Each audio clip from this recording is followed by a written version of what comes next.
அனைவருக்கும் வணக்கம். TRB assistant professor case next hearing எப்ப அப்படின்னு பார்த்தீங்கன்னா, நாளைக்கு.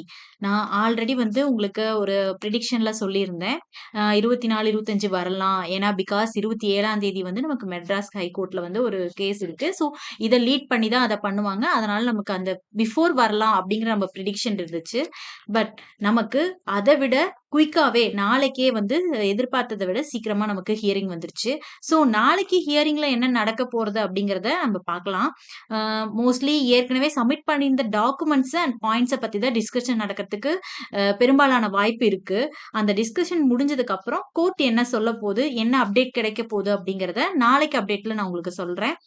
நாளைக்கு ஹியரிங் முடிஞ்சு எனக்கு அஃபிஷியலா இன்ஃபர்மேஷன் ஸ்ட்ராங்கா கிடைச்சதுக்கு அப்புறம் உங்க கூட ஷேர் பண்றேன். அதுவரைக்கும் என்னோட சேனல சப்ஸ்கிரைப் பண்ணாதவங்க சப்ஸ்கிரைப் பண்ணிக்கோங்க. இதே மாதிரி PGTRB, NET, SET computer science prepare பண்ற உங்களோட ஃப்ரெண்ட்ஸ்க்கு என்னோட சேனல ஷேர் பண்ணி சப்ஸ்கிரைப் பண்ண சொல்லுங்க. Stay tune with CS with Manju YouTube channel. Thank you. Thank you to all.